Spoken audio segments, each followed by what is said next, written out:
ಮೌರ್ಯ ಸಾಮ್ರಾಜ್ಯದ ಕುರಿತು ನಾವು ಇವತ್ತು ನಿಮಗೆ ಅಧ್ಯಯನ ಮಾಡ್ತಾ ಬಂದಿರತಕ್ಕಂಥ ವಿಷಯ ಕೌಟಿಲ್ಯ.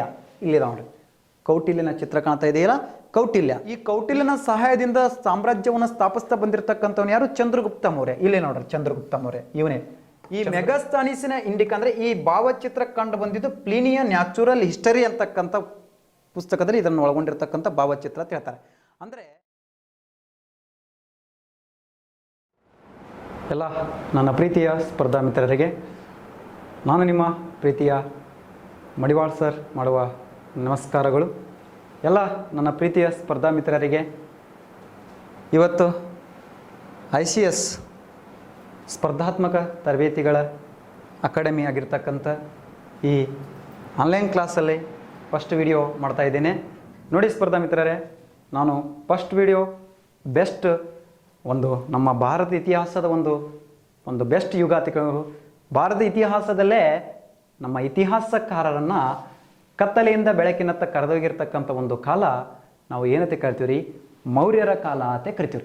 ಆ ಮೌರ್ಯರ ಕಾಲದ ಕುರಿತು ನಾವು ಇವತ್ತು ಅಧ್ಯಯನ ಮಾಡ್ತೀವಿ. ನೋಡ್ರಿ, ಮೌರ್ಯ ಸಾಮ್ರಾಜ್ಯದ ಕುರಿತು ನಾವು ಇವತ್ತು ನಿಮಗೆ ಅಧ್ಯಯನ ಮಾಡ್ತಾ ಬಂದಿರತಕ್ಕಂಥ ವಿಷಯ. ನೋಡಿ, ಈ ಮೌರ್ಯ ಸಾಮ್ರಾಜ್ಯ ಪಿಕ್ಚರ್ ಇಲ್ಲಿ ಹಿಂದ್ಗಡೆ ಕಾಣ್ತಾ ಇದೆ ನೋಡ್ರಿ, ಎಷ್ಟಿದೆ. ಮೌರ್ಯ ಸಾಮ್ರಾಜ್ಯ ಅಂತಕ್ಕಂಥದ್ದು ಯಾರಿಂದ ಸ್ಥಾಪಿಸಲ್ಪಟ್ಟಿತ್ತು? ಚಂದ್ರಗುಪ್ತ ಮೌರ್ಯನಿಂದ ಸ್ಥಾಪಿಸಲ್ಪಟ್ಟಿರ್ತಕ್ಕಂಥ ಒಂದು ಸಾಮ್ರಾಜ್ಯ ಮೌರ್ಯ ಸಾಮ್ರಾಜ್ಯ. ಆ ಮೌರ್ಯ ಸಾಮ್ರಾಜ್ಯದ ಸ್ಥಾಪಕ ಚಂದ್ರಗುಪ್ತ ಮೌರ್ಯ, ಅವನ ನಂತರ ಆಳಿದವನು ಯಾರು? ಬಿಂದುಸಾರ. ಬಟ್ ಚಂದ್ರಗುಪ್ತ ಮೌರ್ಯನಿಗೆ ಸಹಾಯಕನಾಗಿರ್ತಕ್ಕಂಥವನು ಯಾರು? ಕೌಟಿಲ್ಯ. ಕೌಟಿಲ್ಯನ ಸಹಾಯದಿಂದ ಒಂದು ಮೌರ್ಯ ಸಾಮ್ರಾಜ್ಯ ಸ್ಥಾಪಿಸ್ತಾನೆ.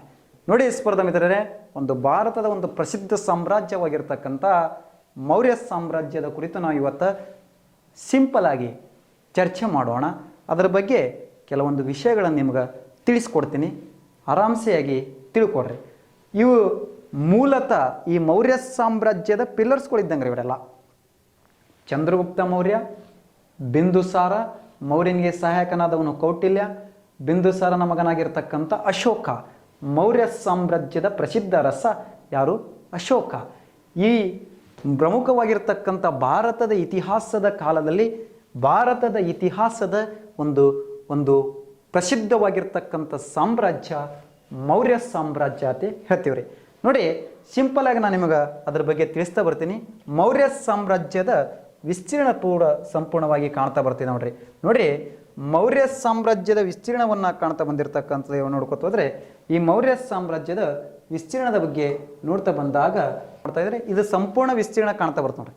ಅಂದರೆ ಉತ್ತರದಾಗಿರ್ತಕ್ಕಂಥ ತಕ್ಷಶಿಲದಿಂದ ದಕ್ಷಿಣದಲ್ಲಿರ್ತಕ್ಕಂಥ ಸುವರ್ಣಗಿರಿ, ಆ ಸುವರ್ಣಗಿರಿ ಅಥವಾ ಕನಕಗಿರಿ ಅಂತಕ್ಕಂಥ ಪ್ರದೇಶದವರೆಗೆ ಇಲ್ಲಿ ಪಾಟಲಿಪುತ್ರ ಅಂತಕ್ಕಂಥ ನಗರವಿದೆ. ಇಲ್ಲಿ ಸಂಪೂರ್ಣವಾಗಿರ್ತಕ್ಕಂಥ ವಿಸ್ತೀರ್ಣವನ್ನು ಒಳಗೊಂಡಿರ್ತಕ್ಕಂಥ ಇದು ಸಂಪೂರ್ಣ ಮೌರ್ಯ ಸಾಮ್ರಾಜ್ಯದ ವಿಸ್ತೀರ್ಣವನ್ನು ಒಳಗೊಂಡಿರ್ತಕ್ಕಂಥ ಪ್ರದೇಶ. ಇಡೀ ಭಾರತವನ್ನು ಆಕ್ರಮಿಸಿಕೊಂಡಿರ್ತಕ್ಕಂಥ ಒಂದು ಪ್ರಸಿದ್ಧ ಸಾಮ್ರಾಜ್ಯ ಮೌರ್ಯ ಸಾಮ್ರಾಜ್ಯತೆ ಕರಿತೀವಿ. ಹಾಗಿದ್ರೆ ಈ ಮೌರ್ಯ ಸಾಮ್ರಾಜ್ಯದ ಪ್ರಮುಖವಾಗಿರ್ತಕ್ಕಂಥ ಮೌರ್ಯ ಸಾಮ್ರಾಜ್ಯದ ನೋಡ್ರಿ ಪ್ರಸಿದ್ಧವಾಗಿರ್ತಕ್ಕಂಥ ಸಾಮ್ರಾಜ್ಯ ಆಗಿರ್ತಕ್ಕಂಥ ಯಾವುದು? ಮೌರ್ಯ ಸಾಮ್ರಾಜ್ಯ ಅಂತ ನೋಡ್ತೀವಿ. ಈ ಮೌರ್ಯ ಸಾಮ್ರಾಜ್ಯದ ಸ್ಥಾಪಕನಾಗಿರ್ತಕ್ಕಂಥವನು ಯಾರು? ಚಂದ್ರಗುಪ್ತ ಮೌರ್ಯ ಅಂತ ನೋಡ್ತೀವಿ. ನೋಡ್ರಿ, ಮೌರ್ಯ ಸಾಮ್ರಾಜ್ಯದ ಸ್ಥಾಪಕನಾಗಿರ್ತಕ್ಕಂಥವನು ಯಾರು? ಚಂದ್ರಗುಪ್ತ ಮೌರ್ಯ. ನೋಡ್ರಿ, ಮೌರ್ಯ ಸಾಮ್ರಾಜ್ಯದ ಸ್ಥಾಪಕನಾಗಿರ್ತಕ್ಕಂಥ ಚಂದ್ರಗುಪ್ತ ಮೌರ್ಯ. ಈ ಚಂದ್ರಗುಪ್ತ ಮೌರ್ಯನಿಗೆ ಸಹಾಯಕನಾದವನೇ ಯಾರು? ಕೌಟಿಲ್ಯ. ಇಲ್ಲಿದೆ ನೋಡ್ರಿ, ಕೌಟಿಲ್ಯನ ಚಿತ್ರ ಕಾಣ್ತಾ ಇದೆಯಲ್ಲ, ಕೌಟಿಲ್ಯ. ಈ ಕೌಟಿಲ್ಯನ ಸಹಾಯದಿಂದ ಒಂದು ಮೌರ್ಯ ಸಾಮ್ರಾಜ್ಯವನ್ನು ಸ್ಥಾಪಿಸ್ತಾ ಬಂದಿರತಕ್ಕಂಥವನು ಯಾರು? ಚಂದ್ರಗುಪ್ತ ಮೌರ್ಯ. ಯಾರ ಸಹಾಯವನ್ನು ಪಡೆದುಕೊಂಡು? ಕೌಟಿಲ್ಯನ ಸಹಾಯವನ್ನು ಪಡೆದುಕೊಂಡು ಯಾವ ಸಾಮ್ರಾಜ್ಯವನ್ನು ಸ್ಥಾಪಿಸ್ತಾನೆ? ಮೌರ್ಯ ಸಾಮ್ರಾಜ್ಯ.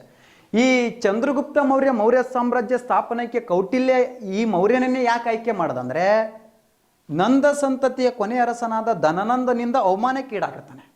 ಧನನಂದನು ಇವನನ್ನು ಕಾಲಿನಲ್ಲಿ ಒದ್ದು ಇವನನ್ನು ಅವಮಾನ ಮಾಡಿ, ಯಾಕೆ ಅಂದರೆ ನಂದ ಸಂತತಿಯ ಮೇಲೆ ಗ್ರೀಕರ ದಾಳಿಕಾರರಾಗ್ತಾ ಇರುವ ಸಮಯದಲ್ಲಿ ಇವರಿಗೆ ಮುನ್ಸೂಚನೆ ತಿಳಿದಾಗ ಇವನು ಧನನಂದನಿಗೆ ತಿಳಿಸಿದಾಗ ಒಬ್ಬ ದುರಂಕಾರಿ ಅರಸ, ನಂದ ಸಂತತಿ ಅರಸನಾದ ಧನನಂದ. ಆ ದುರಂಕಾರಿ ಅರಸನಾಗಿರ್ತಕ್ಕಂಥ ಧನನಂದನಿಂದ ಅವಮಾನಕ್ಕೆ ಒಳಗಾದಾಗ ಏನು ಮಾಡ್ತಾನಪ್ಪ ಅಂದರೆ ಈ ಕೌಟಿಲ್ಯ ಈ ಅವಮಾನವನ್ನು ಸಹಿಸಿಕೊಳ್ಳಲಾಗದೆ, ಧನನಂದ, ನಿನ್ನ ಸಂತತಿ ನನ್ನಿಂದಲೇ ನಾಶ ಆಗ್ತದೆ, ನಿನ್ನ ಸಂತತಿ ನಾಶ ಮಾಡೋದು ನಾನೇ, ನಿನ್ನ ಸಂತತಿ ನಾಶ ಮಾಡುವವರೆಗೆ ತನ್ನ ಕೇಶರಾಶಿಗಳೆಲ್ಲವನ್ನು ಬಿಚ್ಚಿಟ್ಟು, ಈ ಕೇಶರಾಶಿಗಳೆಲ್ಲವನ್ನು ಬಿಚ್ಚಿ ಈ ಸಂತತಿಯನ್ನು ನಾಶ ಮಾಡುವವರೆಗೂ ನಾನು ಈ ಕೇಶಗಳನ್ನು ಕಟ್ಟುವುದಿಲ್ಲ ಎಂದು ಶಪಥಗೈದು ಹೋಗಿ ಚಂದ್ರಗುಪ್ತ ಮೌರ್ಯನನ್ನು ತಕ್ಷಶಿಲಕ್ಕೆ ಕರೆದುಕೊಂಡು ಹೋಗಿ ತಕ್ಷಶಿಲದಲ್ಲಿ ಶಸ್ತ್ರ ಮತ್ತು ಶಾಸ್ತ್ರದ ಬಗ್ಗೆ ಜ್ಞಾನವನ್ನು ಪಡೆದುಕೊಂಡು ಆ ಚಂದ್ರಗುಪ್ತ ಮೌರ್ಯನನ್ನ ಒಬ್ಬ ಬಲಿಷ್ಠ ವ್ಯಕ್ತಿಯನ್ನಾಗಿ ಮಾಡಿರ್ತಕ್ಕಂಥವನೇ ಕೌಟಿಲ್ಯ. ಕೌಟಿಲ್ಯನ ಒಂದು ಪ್ರಸಿದ್ಧವಾಗಿರ್ತಕ್ಕಂಥ ಗ್ರಂಥ ಇದೆ, ಅರ್ಥಶಾಸ್ತ್ರ ಅಂತಕ್ಕಂಥ ಗ್ರಂಥ ಇದೆ. ಈ ಕೌಟಿಲ್ಯನ ಅರ್ಥಶಾಸ್ತ್ರ ಅಂತಕ್ಕಂಥ ಗ್ರಂಥ ಮೂಲತಃ ಸಂಸ್ಕೃತ ಭಾಷೆಯಲ್ಲಿರ್ತಕ್ಕಂಥ ಒಂದು ಗ್ರಂಥ. ಯಾವುದು?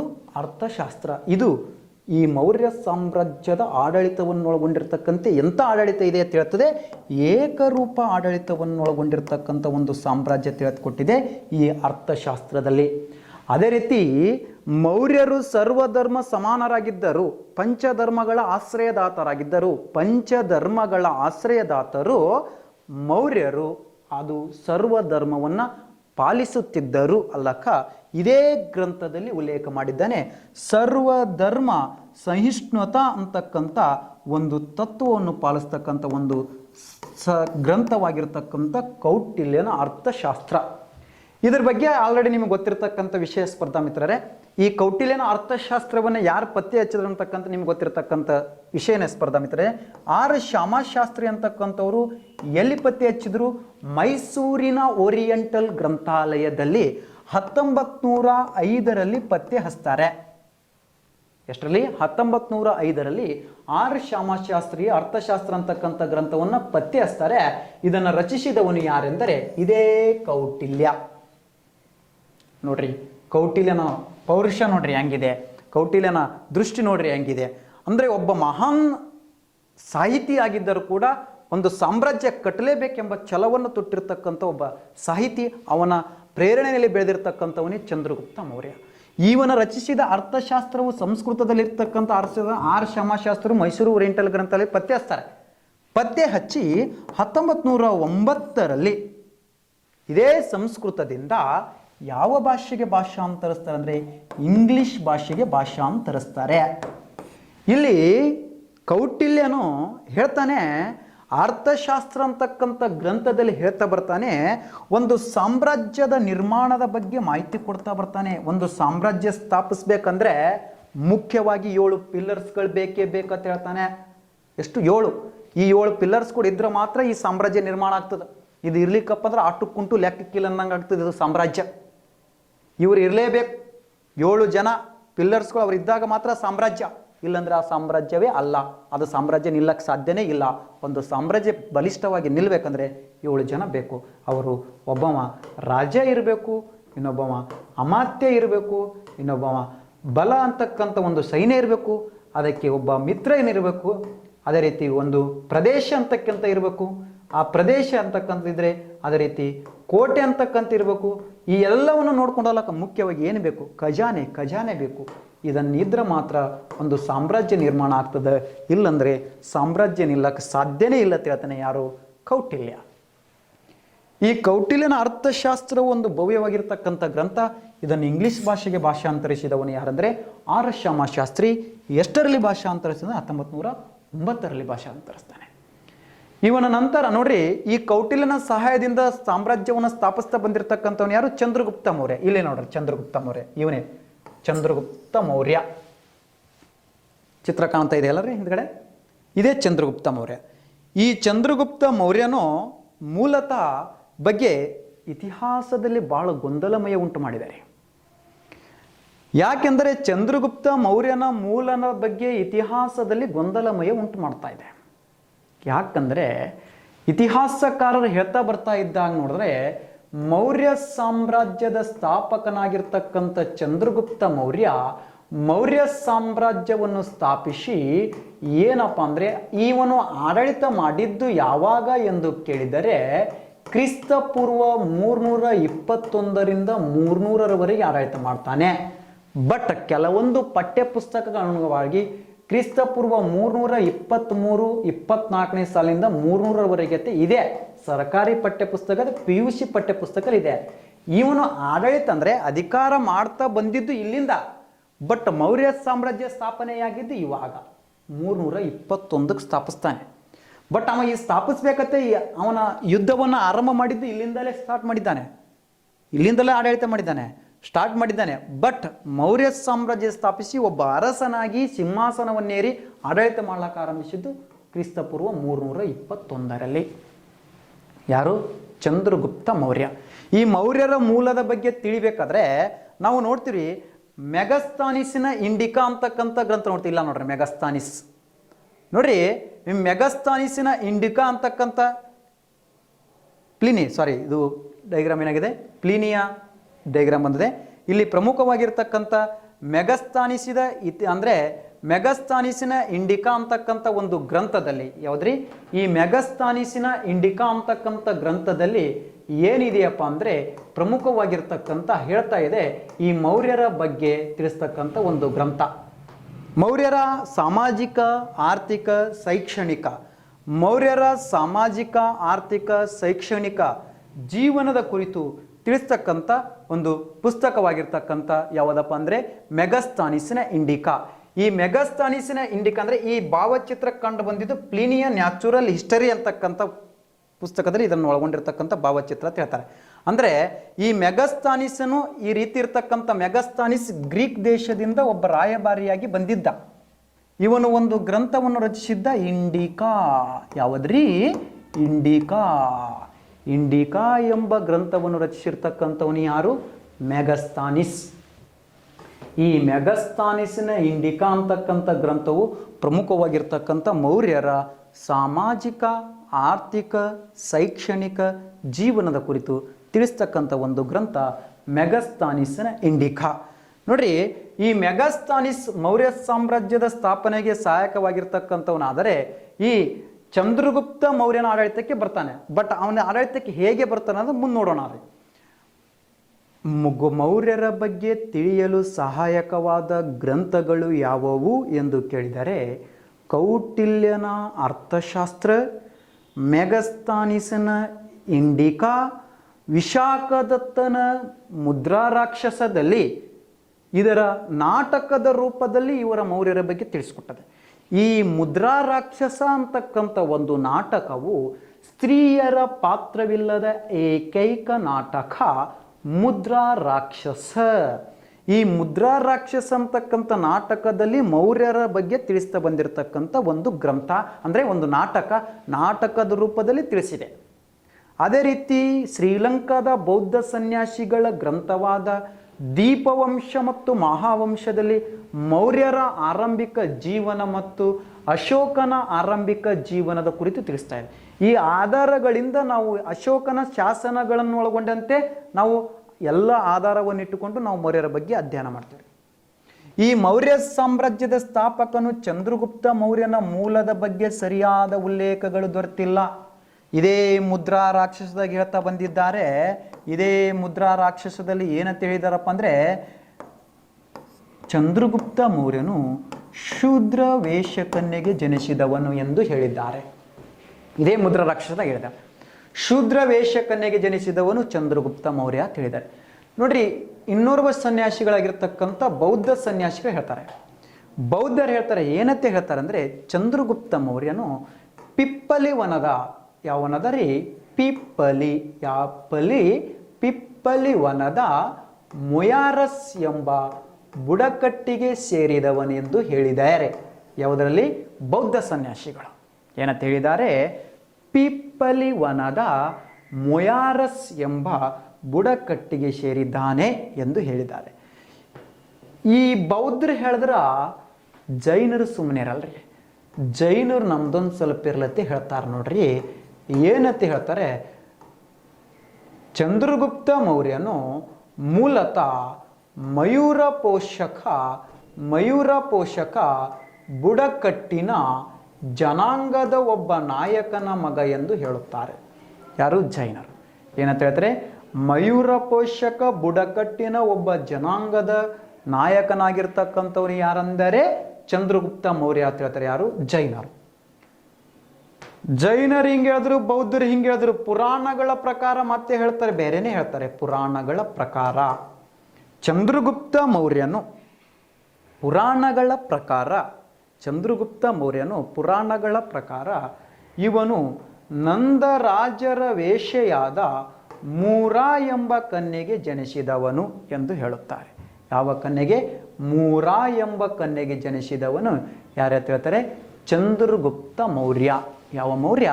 ಚಂದ್ರಗುಪ್ತ ಮೌರ್ಯ ಅಂತಕ್ಕಂಥ ಯಾವ ಕನ್ಯೆಗೆ ಜನಿಸಿದವನು? ಮೂರಾ ಎಂಬ ಕನ್ಯೆಗೆ ಜನಿಸಿದವನು ಯಾರೆಂದರೆ ಚಂದ್ರಗುಪ್ತ ಮೌರ್ಯ. ಹಾಗಿದ್ದರೆ ಈ ಚಂದ್ರಗುಪ್ತ ಮೌರ್ಯನ ಮೂಲದ ಬಗ್ಗೆ ಈ ರೀತಿ ಪ್ರಮುಖವಾಗಿರ್ತಕ್ಕಂಥ ವಿಶೇಷತೆಯನ್ನು ನೋಡ್ತಾ ಬಂದಾಗ ನೋಡ್ರಿ, ಈ ಚಂದ್ರಗುಪ್ತನ ಮೌರ್ಯನ ಮೂಲದ ಬಗ್ಗೆ ನೋಡ್ತಾ ಬಂದಾಗ ಈ ರೀತಿ ಸರಿಯಾದ ಉಲ್ಲೇಖ ದೊರೆತದೇ ಇರುವ ಕಾರಣಕ್ಕಾಗಿ ಈ ಚಂದ್ರಗುಪ್ತ ಮೌರ್ಯನು ಏನು ಮಾಡ್ತಾನೆ? ಪ್ರಮುಖವಾಗಿರ್ತಕ್ಕಂಥ ಈ ಚಂದ್ರಗುಪ್ತ ಮೌರ್ಯನು ಏನು ಮಾಡ್ತಾನೆ? ಈ ಮೌರ್ಯ ಸಾಮ್ರಾಜ್ಯವನ್ನು ಸ್ಥಾಪಿಸಿ ಆಡಳಿತ ಮಾಡ್ಲಿಕ್ಕೆ ಬಂದಾನೆ. ಹೇಗೆ ಮೌರ್ಯ ಸಾಮ್ರಾಜ್ಯ ಸ್ಥಾಪಿಸ್ತಾನೆ ಅನ್ನೋದು ನಾವು ನೋಡೋಣ. ಇಲ್ಲಿ ನೋಡಿ, ಇವನ ಮೂಲದ ಬಗ್ಗೆ ಇತಿಹಾಸದಲ್ಲಿ ಸರಿಯಾದ ಉಲ್ಲೇಖ ಇಲ್ಲ. ಯಾರ ಮೂಲದ ಬಗ್ಗೆ? ಚಂದ್ರಗುಪ್ತ ಮೌರ್ಯನ ಮೂಲದ ಬಗ್ಗೆ. ಚಂದ್ರಗುಪ್ತ ಮೂರನೇ ಮೂಲದ ಬಗ್ಗೆ ಏನಿಲ್ಲ, ಇತಿಹಾಸದಲ್ಲಿ ಸರಿಯಾದ ಉಲ್ಲೇಖ ಇರದೇ ಕಾರಣಕ್ಕಾಗಿ ಆ ಮೌರ್ಯನ ಮೂಲ ನಾವು ಏನಂತ ಕರಿತೀವಿ? ಸರಿಯಾದ ಉಲ್ಲೇಖ ಕಾಣದೇ ಇರುವ ಕಾರಣಕ್ಕಾಗಿ ಇತಿಹಾಸದಲ್ಲಿ ಚಂದ್ರಗುಪ್ತ ಮೌರ್ಯನ ಮೂಲ ಸರಿಯಾದ ಉಲ್ಲೇಖ ಇಲ್ಲ. -, ಫಸ್ಟ್ ಆಫ್ ಆಲ್. ಹಾಗಿದ್ದರೆ ಸರಿಯಾದ ಉಲ್ಲೇಖ ಇರದೇ ಇರುವ ಕಾರಣಕ್ಕಾಗಿ ಏನಪ್ಪ ಅಂದರೆ ಈ ಚಂದ್ರಗುಪ್ತನ ಮೌರ್ಯನ ಮೂಲನ ಬಗ್ಗೆ ಸರಿಯಾದ ಉಲ್ಲೇಖ ಇರದೇ ಇರುವ ಕಾರಣಕ್ಕಾಗಿ ನಾವು ಅವನ ಮೂಲವನ್ನು ಅಷ್ಟು ಎಕ್ಸಾಮಲ್ಲಿ ಪ್ರಶ್ನೆ ಪತ್ರಿಕೆಯಲ್ಲಿ ಆಗುವುದಿಲ್ಲ. ಹಾಗಿದ್ದರೆ ಪ್ರಮುಖವಾಗಿರ್ತಕ್ಕಂಥ ಈ ಚಂದ್ರಗುಪ್ತ ಮೌರ್ಯನ ಮೂಲದ ಬಗ್ಗೆ ನೋಡ್ತಾ ಬಂದಾಗ ಈ ಚಂದ್ರಗುಪ್ತ ಮೌರ್ಯನು ಪ್ರಮುಖವಾಗಿರ್ತಕ್ಕಂಥ ಈ ಮೌರ್ಯ ಸಾಮ್ರಾಜ್ಯವನ್ನು ಸ್ಥಾಪಿಸಿ 321ರಿಂದ 300ರವರೆಗೆ ಆಡಳಿತ ಅಂತ ಹೇಳ್ತಾನೆ. ಹೇಗೆ ಸ್ಥಾಪಿಸ್ತಾನೆ ನೋಡಿ. ಕೌಟಿಲ್ಯ ಚಂದ್ರಗುಪ್ತ ಮೌರ್ಯ ತಕ್ಷಶಿಲದಿಂದ ವಿದ್ಯಾಭ್ಯಾಸ ಪಡ್ಕೊಂಡು ಬಂದ ತಕ್ಷಣ ಕೌಟಿಲ್ಯ ಒಬ್ಬ ಮಹಾನ್ ಸಾಹಿತಿ ಆಗಿದ್ದ ಕರೆ, ಬಟ್ ಏನೋ ಗೊತ್ತಿಲ್ಲ, ಎಡುವುದೇ ಇಲ್ಲಿ ಫಸ್ಟ್. ಬಂದ ತಕ್ಷಣ ಚಂದ್ರಗುಪ್ತ ಮೌರ್ಯ ಕೌಟಿಲ್ಯ ಇಬ್ಬರು ಸೇರಿ ಡಿಸಿಷನ್ ಮಾಡ್ತಾರೆ, ಡೈರೆಕ್ಟ್ ನಂದರಾಜ್ಯರ ಮೇಲೆ ದಾಳಿಗೆ ಹೋಗ್ಬೇಕಂತ ಡಿಸಿಷನ್ ಮಾಡ್ತಾರೆ. ಯಾರು? ಕೌಟಿಲ್ಯ ಮತ್ತು ಚಂದ್ರಗುಪ್ತ ಮೌರ್ಯ. ಆ ಕೌಟಿಲ್ಯ ಮತ್ತು ಚಂದ್ರಗುಪ್ತ ಮೌರ್ಯ ಏನು ಮಾಡ್ತಾರೆ? ತಕ್ಷಶಿಲದಿಂದ ಬಂದಿದ್ದಾರೆ, ವಿದ್ಯಾಭ್ಯಾಸ ಪಡ್ಕೊಂಡು ಬಂದಿದ್ದಾನೆ. ಅದು ಏನು ಸೈನ್ಯದ ಬಗ್ಗೆ ವಿಚಾರ ಮಾಡದೆ ಡೈರೆಕ್ಟ್ ಒಂದು ಪ್ರಸಿದ್ಧವಾಗಿ 150 ವರ್ಷಗಳ ಕಾಲ ಭಾರತವನ್ನಾಳಿದ ಒಂದು ಸಂತತಿ, ನಂದ ಸಂತತಿ ಮ್ಯಾಗ ದಾಳಿಗೆ ಹೋಗ್ಲಕ್ಕೆ ಇವ್ರು ಹೋಗ್ತಾರೆ. ಸಣ್ಣ ಪುಟ್ಟ ಸೈನ್ಯ ತಗೊಂಡು ದಾಳಿಗೆ ಹೋದಾಗ ಚಂದ್ರಗುಪ್ತ ಮೌರ್ಯನ ಸೈನ್ಯ ಧನನಂದನ ಕೈಯಾಗ ಸಿಕ್ಕು ಛಿದ್ರಗೊಂಡು ತಮ್ಮ ಪ್ರಾಣ ಉಳಿಸಿಕೊಂಡರೆ ಸಾಕೆಂದು ಅರಣ್ಯದಲ್ಲಿ ಓಡೋಗ್ತಾರೆ. ಈ ಅರಣ್ಯದಲ್ಲಿ ಓಡಿ ಹೋದಾಗ ಆ ಪರ್ವತಗಳ ಸಾಲಿನಲ್ಲಿ ಓಡೋಗಿ ಕಾಡಿನಲ್ಲಿ ತಲೆಮರೆಸಿಕೊಂಡು ಇರ್ತಾರೆ. ಯಾರಿಂದ? ಧನನಂದನಿಂದ. ಆ ಸಮಯದಲ್ಲಿ ಅಲೆಕ್ಸಾಂಡರ್ ಕೂಡ ಭಾರತದ ಒಳಗೆ ಇದ್ದ. ಅವಾಗ ಅಲೆಕ್ಸಾಂಡರ್ ಭಾರತದ ದಾಳಿಯನ್ನು ಮುಗಿಸ್ಕೊಂಡು ಮರಳಿ ಹೋಗ್ತಾ ಇದ್ದ. ಅವಾಗಲೂ ಕೂಡ ಅಲೆಕ್ಸಾಂಡರ್ಗೆ ಚಂದ್ರಗುಪ್ತ ಮೌರ್ಯ ಎದುರಾಗಿದ್ದನೆಂದು ಇತಿಹಾಸಕಾರ ಹೇಳ್ತಾರೆ. ಬಟ್ ಚಂದ್ರಗುಪ್ತ ಮೌರ್ಯನು ಮೊದಲು ಮತ್ತು ಅದರ ಕೌಟಿಲ್ಯನು ಇಬ್ಬರು ಏನೋ ಗೊತ್ತಿಲ್ಲ, ನೇರವಾಗಿ ದಾಳಿಗೆ ಹೋಗಿ ಅವರ ಕೈಯಾಗ ಸೋತು ಮುಖ ಮರೆಸ್ಕೊಂಡು ತಲೆ ಮರೆಸ್ಕೊಂಡು ಏನು ಮಾಡ್ತಾ ಇದ್ದಾರೆ? ಅರಣ್ಯದಲ್ಲಿ ಇದ್ದರು. ಒಂದು ದಿನ ಒಂದು ಗುಡಿಸಲ ಎದುರು ಕಿತ್ಕೊಂಡಾಗ ಏನಾಗ್ತದೆ? ಒಳಗಡೆ ಒಬ್ಬ ಅಜ್ಜಿಯು ತನ್ನ ಮೊಮ್ಮಗನಿಗೆ ಒಂದು ಬಿಸಿಯಾಗಿರ್ತಕ್ಕಂಥ ರೊಟ್ಟೆಯನ್ನು ಬಡಿದು ಕೊಟ್ಟಾಗ ಆ ಮೊಮ್ಮಗ ನೇರವಾಗಿ ಆ ಬಿಸಿ ರೊಟ್ಟಿಯ ಮಧ್ಯದಲ್ಲಿ ಕೈ ಹಾಕಿ ಕೈಯನ್ನು ಸುಟ್ಕೊಂಡು ಬಿಡ್ತಾನೆ. ಆಗ ಯಾರಪ್ಪ ಅಂದರೆ ಆ ಅಜ್ಜಿ ಆ ಮೊಮ್ಮಗನಿಗೆ ಹೇಳ್ತಾಳೆ, ಮೊಮ್ಮಗನೇ, ನೀನು ನೇರವಾಗಿ ಮಧ್ಯದಲ್ಲಿ ಕೈ ಹಾಕಿ ಚಂದ್ರಗುಪ್ತ ಮೌರ್ಯಂತರ ಆಗಬೇಡ, ಮೊದಲು ಸುತ್ತ ಇರ್ತಕ್ಕಂಥ ರೊಟ್ಟಿಯನ್ನು ತಿನ್ನು, ಅಟ್ಲೆ ಮಧ್ಯದಾಗ ಬರುವುದರಿಗೆ ಆರೋಗ್ಯ ಸರಳವಾಗಿ ನೀವು ತಿನ್ಬೋದು ಅಂತ ಹೇಳ್ತಾಳೆ. ಆವಾಗ ಅಲ್ಲೇ ಹೊರಗಡೆ ಕುಳಿತಿರ್ತಕ್ಕಂಥ ಚಂದ್ರಗುಪ್ತ ಮೌರ್ಯ ಮತ್ತು ಕೌಟಿಲ್ಯ ಅವಳ ಮಾತಿನಿಂದ ಪ್ರೇರಣೆ ಆಗ್ತಾರೆ. ಆವಾಗ ಕೌಟಿಲ್ಯ ಅಂತ ದೊಡ್ಡ ಸಾಹಿತ್ಯ ಆಗಿರ್ತಕ್ಕಂಥ ಕೌಟಿಲ್ಯ ಏನಂದರೆ, ಒಂದು ದೊಡ್ಡ ತಪ್ಪು ಮಾಡಿದೆ, ನಾನು ನೇರವಾಗಿ ಯುದ್ಧಕ್ಕೆ ಹೋಗಬಾರ್ದಿತ್ತು, ನಾನು ಕ್ರಮೇಣವಾಗಿ ಹಂತ ಹಂತವಾಗಿ ಯುದ್ಧ ಮಾಡಬೇಕಾಗಿತ್ತೆಂದು ತಿಳಿದು ಮತ್ತೆ ಯಥಾಸ್ಥಿತ ನಂದ ಸಂತತಿ ಗೆಲ್ಲಲೇಬೇಕೆಂದು ದಾಳಿಗೆ ಹೋಗ್ತಾರೆ. ಕ್ರಿಸ್ತಪೂರ್ವ 323ರಲ್ಲಿ ಚಂದ್ರಗುಪ್ತ ಮೌರ್ಯನು ಗಾಂಧಾರವನ್ನು ಗೆದ್ದುಕೊಳ್ತಾನೆ. ಗಾಂಧಾರವನ್ನು ಗೆದ್ದುಕೊಂಡು ಆ ಗಾಂಧಾರದಲ್ಲಿರ್ತಕ್ಕಂಥ ಸುತ್ತಮುತ್ತ ಬುಡಕಟ್ಟಿನ ಜನಾಂಗದವರನ್ನು ಸೇರಿಸಿ ಒಂದು ಬಲಿಷ್ಠವಾದ ಸೈನ್ಯವನ್ನು ರೆಡಿ ಮಾಡ್ತಾನೆ. ಕ್ರಿಸ್ತ ಪೂರ್ವ 321ರಲ್ಲಿ ತನ್ನ ಬಲಿಷ್ಠವಾದ ಸೈನ್ಯದ ಮುಖಾಂತರ ನಂದ ಸಂತತಿಯ ಒಬ್ಬ ದುರಹಂಕಾರಿ ಅರಸನಾಗಿರ್ತಕ್ಕಂಥ ಧನನಂದನ ಮೇಲೆ ದಾಳಿಗೆ ಹೋಗಲಕ್ಕೆ ಪ್ರಯತ್ನ ಮಾಡ್ತಾನೆ. ಈ ಧನನಂದನ ಮೇಲೆ ದಾಳಿಗೆ ಹೋಗತಕ್ಕಂಥ ಯಾರು ಚಂದ್ರಗುಪ್ತ ಮೌರ್ಯ ಧನನಂದನನ್ನು ಕ್ರಿಸ್ತ ಪೂರ್ವ 321ರಲ್ಲಿ ಸೋಲಿಸಿ ಏನು ಮಾಡ್ತಾನಪ್ಪ ಅಂದರೆ ಈ ನಂದ ಸಂತತಿಯನ್ನು ಸಂಪೂರ್ಣವಾಗಿ ನಾಶ ಮಾಡಿ ಏನು ಮಾಡ್ತಾನೆ, ಕ್ರಿಸ್ತ ಪೂರ್ವ 321ರಲ್ಲಿ ಮೌರ್ಯ ಸಾಮ್ರಾಜ್ಯವನ್ನು ಸ್ಥಾಪಿಸಿದವನೇ ಚಂದ್ರಗುಪ್ತ ಮೌರ್ಯ. ತನ್ನ ತಾಯಿಯಾದ ಮುರಾದೇವಿಯ ನೆನಪಿಗೋಸ್ಕರ ಈ ಸಾಮ್ರಾಜ್ಯಕ್ಕೆ ಮೌರ್ಯ ಎಂದು ಹೆಸರಿಟ್ಟ. ಇಲ್ಲಿ ಬುದ್ಧ ಸಾಲನ್ ಅಂತಕ್ಕಂಥವನು ಧನನಂದನ ದಂಡನಾಯಕನಾಗಿದ್ದ. Very very important. ಬುದ್ಧ ಸಾಲನ್ ಯಾರ ದಂಡನಾಯಕ ಎಂದರೆ ಧನನಂದನ ದಂಡನಾಯಕ ಬುದ್ಧ ಸಾಲನ್. ಯಾವ ಸಾಲನ್? ಬುದ್ಧ ಸಾಲನ್. ಮುಂದೆ ಕ್ರಿಸ್ತ ಪೂರ್ವ 315ರಲ್ಲಿ ಸೌರಾಷ್ಟ್ರವನ್ನು ಗೆದ್ದಿರ್ತಕ್ಕಂಥ ಯಾರು? ಚಂದ್ರಗುಪ್ತ ಮೌರ್ಯ. ಈ ಸೌರಾಷ್ಟ್ರದಲ್ಲಿ ಪುಷ್ಯಗುಪ್ತನಂತಕ್ಕಂಥ ಒಬ್ಬ ಮಂತ್ರಿಯನ್ನು ನೇಮಿಸ್ತಾನೆ. ಯಾಗುಪ್ತ? ಪುಷ್ಯಗುಪ್ತ. ನೋಡಿ, ಪುಷ್ಯಗುಪ್ತ ಅಂತಕ್ಕಂಥ ಮಂತ್ರಿಯನ್ನು ನೇಮಿಸಿದ್ದು ಎಲ್ಲಿ ಅಂದರೆ ಸೌರಾಷ್ಟ್ರದಲ್ಲಿ. ಈ ಪುಷ್ಯಗುಪ್ತನಿಂದ ಒಂದು ಸೌರಾಷ್ಟ್ರದಲ್ಲಿ ಸುದರ್ಶನ ಕೆರೆಯನ್ನು ನಿರ್ಮಿಸ್ತಾರೆ. ನಿರ್ಮಿಸಿದವ ಯಾರಂದರೆ ಪುಷ್ಯಗುಪ್ತ. ಯಾವ ಕೆರೆಯನ್ನು? ಸುದರ್ಶನ ಕೆರೆಯನ್ನು. ಮೊನ್ನೆ ನಡೆದಿರ್ತಕ್ಕಂಥ 2021ರ ಸಿವಿಲ್ ಪೀಸಿಯಾಗ ಕೇಳಿದ್ರಪ್ಪ, ಹೋಗಿ ಇಟ್ಟುಬಿಟ್ರಿ ಟಿಕಳಿ. ಅದಕ್ಕೆ ಹೋಗಿ ಇಟ್ರಿ ಅಂದರೆ ಚಂದ್ರಗುಪ್ತ ಮೌರ್ಯ ಮ್ಯಾಕ್ಸಿಮಮ್ ಸ್ಟೂಡೆಂಟ್ಗಳು ಇಟ್ಬಿಟ್ರಿ. ಮೂಲತಃ ಅವ ಅರಸರಿ. ಸ್ಥಾಪಿಸಿದವ ಯಾರಂದರೆ ಸುದರ್ಶನ ಕೆರೆ ನಿರ್ಮಿಸಿದವ ಅಂದರೆ ಪುಷ್ಯಗುಪ್ತ. ಇದರ ಬಗ್ಗೆ ತಿಳಿಸ್ತಕ್ಕಂಥ ಒಂದು ಶಾಸನ ಗಿರ್ನಾರ್ ಶಾಸನ, ಅಶೋಕನ ಗಿರ್ನಾರ್ ಶಾಸನ ಅಂತಕ್ಕಂಥ ಗುಜರಾತ್ನ ಗಿರ್ನಾರ್ ಅಂತಕ್ಕಂಥ ಒಂದೇ ಬಂಡುಗಲ್ಲಿ ಮೇಲೆ ಇರತಕ್ಕಂಥ ಒಂದು ಶಾಸನ. ಆ ಗಿರ್ನಾರ್ ಶಾಸನದಲ್ಲಿ ಇದರ ಬಗ್ಗೆ ಉಲ್ಲೇಖ ಇದೆ.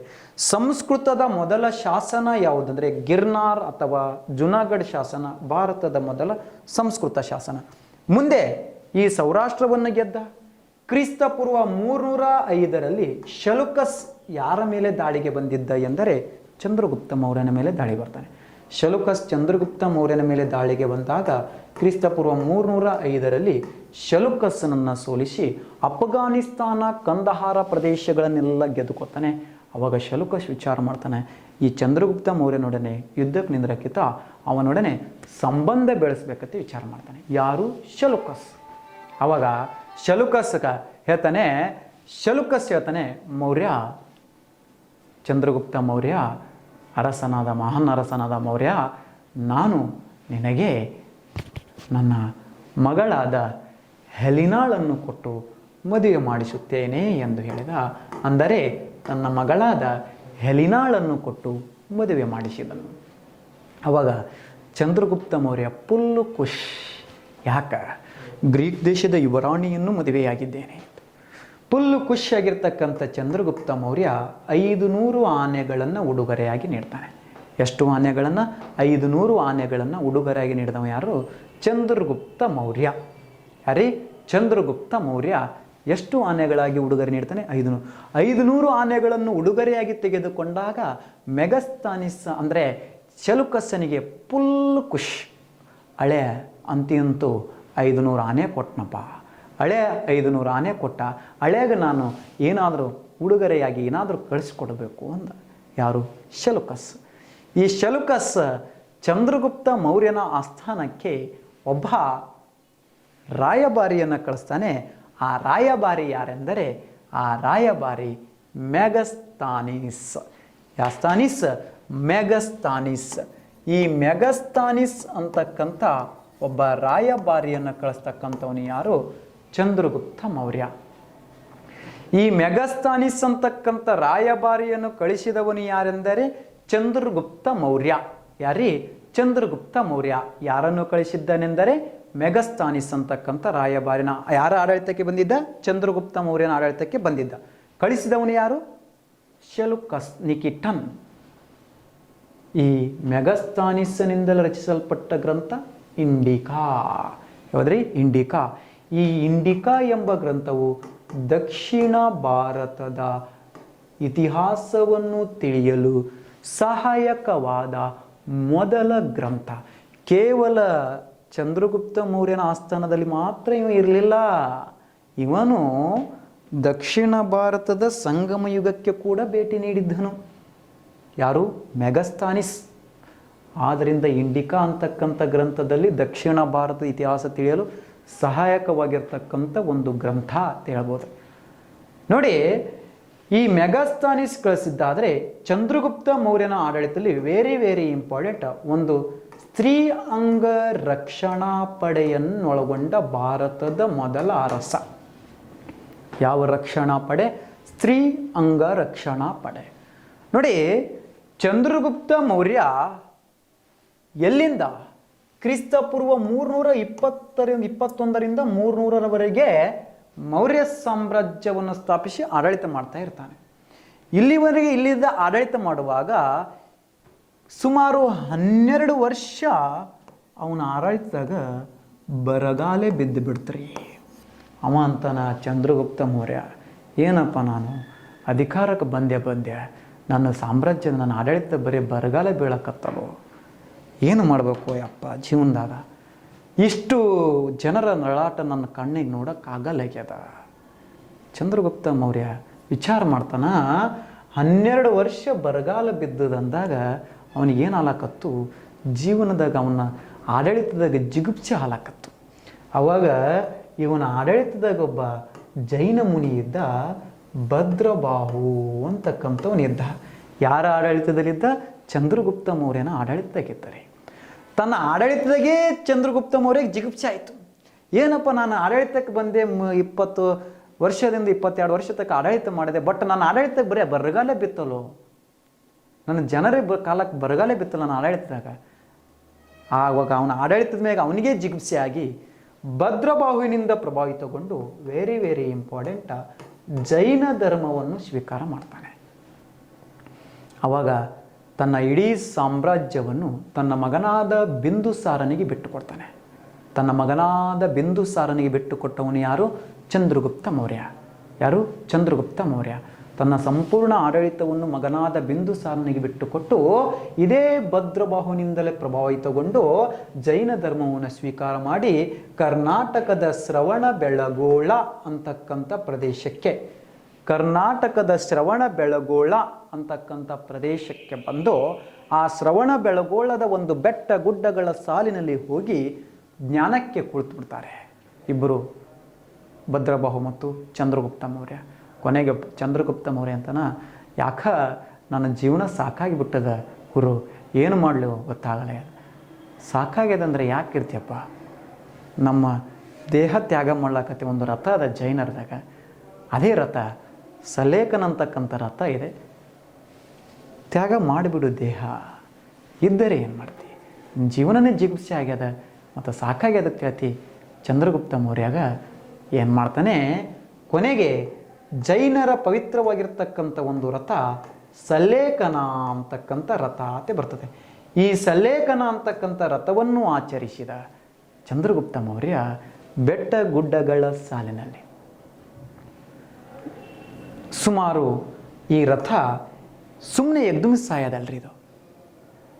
ಇದು ದಿನೇ ದಿನೇ ದಿನೇ ದಿನೇ ದಿನೇ ಕಳೆದಂತೆ ಘನಾಹಾರ ದ್ರವಾಹಾರವನ್ನು ತ್ಯಜಿಸುತ್ತಾ ಬಂದು ಕೊನೆಗೆ ನೀರನ್ನು ಕೂಡ ತ್ಯಜಿಸಿ ತನ್ನ ಪ್ರಾಣವನ್ನು ಕಳೆದುಕೊಳ್ಳುವುದೇ ಸಲ್ಲೇಖನ. ಇದು ಸಾಕಷ್ಟು ಬಾರಿ ಮುಂಬೈಯಲ್ಲಿ ಅಂದರೆ ಒಂದು ಬಾಂಬೆ ಹೈಕೋರ್ಟ್ನಾಗ ವಿವಾದಕ್ಕೀಡಾಗಿ 2006 ಮತ್ತೆ ತೀರ್ಪನ್ನು ಕೊಟ್ಟಂಗಾಗ್ಯದ್ರಿ. ಅದು ವಿವಾದಕ್ಕೀಡಾಗಿತ್ತು. ಬಟ್ ಏನಿಲ್ಲ, ಇದೊಂದು ಧಾರ್ಮಿಕ ರಥ, ಇದು ಧರ್ಮಕ್ಕೆ ಆಚರಣೆ, ಅವರ ರಥ ಇದೆ, ಅವರು ಕೈಗೊಳ್ತಾರೆ ಜೈನರು. ಅಂದರೆ ಜೈನ ಧರ್ಮದ ಒಂದು ಧಾರ್ಮಿಕ ಆಚರಣೆ ಆಗಿರ್ತಕ್ಕಂಥ ಸಲೇಖನ ಅಂತಕ್ಕಂಥ ರಥವನ್ನು ಆಚರಿಸಿ ನಿರ್ವಾಣ ಹೊಂದಿರತಕ್ಕಂಥವನು ಯಾರು? ಚಂದ್ರಗುಪ್ತ ಮೌರ್ಯ. ಯಾವ ಮೌರ್ಯ? ಚಂದ್ರಗುಪ್ತ ಮೌರ್ಯ. ಈ ನಿರ್ವಾಣ ಹೊಂತಾನೆ. ಅವನು ತನ್ನ ಸಾಮ್ರಾಜ್ಯವನ್ನೆಲ್ಲ ಮಗನಾದ ಬಿಂದುಸಾರನಿಗೆ ಬಿಟ್ಟುಕೊಟ್ಟು ಬಂದಿದ್ದ. ಅವನ ನಂತರ ಅಂದರೆ ಈ ಚಂದ್ರಗುಪ್ತ ಮೌರ್ಯನ ನಂತರ ಅಧಿಕಾರಕ್ಕೆ ಬಂದಿರತಕ್ಕಂಥವನು ಯಾರು? ಬಿಂದುಸಾರ ಅಂತಕ್ಕಂಥ ಬರ್ತಾನೆ. ಯಾರ ಮಗ ಅಂದರೆ ಚಂದ್ರಗುಪ್ತ ಮೌರ್ಯನ ಮಗ. ಆ ಬಿಂದುಸಾರನು ಅಧಿಕಾರಕ್ಕೆ ಬಂದು ಮೌರ್ಯ ಸಾಮ್ರಾಜ್ಯವನ್ನು ಆಳ್ತಾನೆ. ಏನಿವ ಸಲ್ಲೇಖನ ರಥವನ್ನು ಆಚರಿಸಿ ಶ್ರವಣ ಬೆಳಗೊಳದಾಗ ಸತ್ತಾನಲ್ರಿ, ಏನು ಅವನು ಇರ್ತಕ್ಕಂಥ ಆ ಜೈನರ ಬಸದಿಯಲ್ಲಿ ಒಳಗೊಂಡಿರ್ತಕ್ಕಂಥ ಚಂದ್ರಗುಪ್ತ ಮೌರ್ಯನ ಬಸದಿ ಮತ್ತು ಭದ್ರಭಾವಿನ ಬಸದಿ ಒಳಗೊಂಡಿರ್ತಕ್ಕಂಥ ಒಂದು ಪರ್ವತ ಇದೆ. ಅದೇ ಶ್ರವಣ ಬೆಳಗೊಳದ ಚಂದ್ರಗಿರಿ ಪರ್ವತ. ಆ ಚಂದ್ರಗಿರಿ ಪರ್ವತದಲ್ಲಿರ್ತಕ್ಕಂಥ ಪ್ರಮುಖವಾಗಿರ್ತಕ್ಕಂಥ ವಿಷಯ ನೋಡಿ ಸ್ಪರ್ಧಾ ಮಿತ್ರರೇ. ಈ ನಂತರ ಅಧಿಕಾರಕ್ಕೆ ಬಂದವನು ಯಾರು? ಬಿಂದುಸಾರ.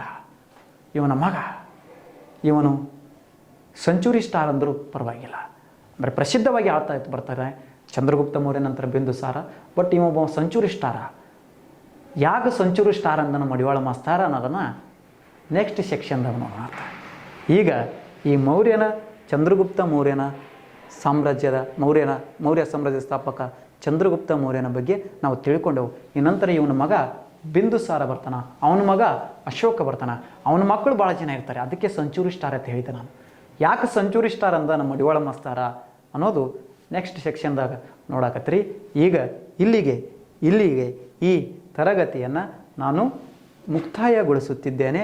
ನೋಡಿ ಸ್ಪರ್ಧಾ ಮಿತ್ರರೇ, ನಾವು ನಿಮಗೋಸ್ಕರ ನಿಮ್ಮ ಅಧ್ಯಯನಗೋಸ್ಕರ ಸರಳ ರೀತಿಯಲ್ಲಿ ವಿಷಯವನ್ನು ತೆಗೆದುಕೊಂಡು ಬರ್ತೀವಿ. ಇನ್ನೂ ವಿಷಯ ಸಾಕಷ್ಟಿದೆ, ಅಧ್ಯಯನ ಮಾಡಬೇಕಷ್ಟೇ. ಅಧ್ಯಯನ ಮಾಡಿದ್ರೆ ಏನು ಕಷ್ಟ ಅಲ್ಲ. ಅಧ್ಯಯನ ಮಾಡೋಣ ಅಂತ ಸರಳವಾಗಿ ಅಧ್ಯಯನ ಮಾಡ್ತಾ ಅಶೋಕ್ ಮಹಾಶಯ ಅಂತಕ್ಕಂಥ ಒಂದು ಭವ್ಯವಾಗಿರ್ತಕ್ಕಂಥ ಅರಸ, ಮಹಾಶಯ ಅಂತಕ್ಕಂಥ ಪದವಿಯೊಂದಿಗೆ ಆಳ್ತಕ್ಕಂಥ ಒಬ್ಬ ಅರಸ, ಆ ಅಶೋಕನ ಬಗ್ಗೆ ತಿಳಿಬೇಕಂದ್ರೆ ನಮಗೆ ಬಹಳ ವಿಶೇಷತೆಯನ್ನು ಒಳಗೊಂಡಿದೆ. ಇಲ್ಲಿ ಚಂದ್ರಗುಪ್ತ ಮೌರ್ಯನ ಮಗ ಬಿಂದುಸಾರನ ಬಗ್ಗೆ ತಿಳಿದು ನಂತರ ಅಶೋಕನ ಬಗ್ಗೆ ಅಧ್ಯಯನ ಮಾಡೋಣ ಅಂತ ಹೇಳ್ತಾ ಈ ತರಗತಿಯನ್ನು ಇಲ್ಲಿಗೆ ಮುಕ್ತಾಯಗೊಳಿಸುತ್ತಿದ್ದೇನೆ. ನೋಡಿ ಸ್ಪರ್ಧಾ ಮಿತ್ರರೇ, ICS ಆದಷ್ಟು ಈ ಸ್ಪರ್ಧಾತ್ಮಕ ಯೂಟ್ಯೂಬ್ ಚಾನಲ್ ನಿಮಗೋಸ್ಕರ ಮಾಡಿದ್ದಾರೆ. ಸಬ್ಸ್ಕ್ರೈಬ್ ಆಗೋದನ್ನು ಮಾಡಿಬೇಡಿ, ದಯವಿಟ್ಟು ಸಬ್ಸ್ಕ್ರೈಬ್ ಆಗಿ ಆದಷ್ಟು ನಿಮ್ಮ ಸ್ನೇಹಿತರು ಕೂಡ ಇದನ್ನು ಶೇರ್ ಮಾಡಿ. ಯಾಕಂದರೆ ಸಾಕಷ್ಟು ಉಪಯೋಗಕರವಾಗುತ್ತೆ. ಅದರೊಳಗೆ ಮಡಿವಾಳ ಮಾಸ್ತರ್ ಫಸ್ಟ್ ಟೈಮ್ ನಿಮ್ಗೆ ಕೂಡ ಆನ್ಲೈನ್ದಾಗ ಬಂದಾನ. ಆದಷ್ಟು ಶೇರ್ ಮಾಡಿರಿ, ಸಬ್ಸ್ಕ್ರೈಬ್ ಆಗಿರಿ ಅಂತ ಹೇಳ್ತಾ ಈ ತರಗತಿಯನ್ನು ಇಲ್ಲಿಗೆ ಮುಕ್ತಾಯಗೊಳಿಸುತ್ತಿದ್ದೇನೆ. All the best. ಚೆನ್ನಾಗಿ ಹೋದರೆ ಒಳ್ಳೆಯದಾಗಲಿ. ಧನ್ಯವಾದಗಳು. ನಮಸ್ಕಾರ.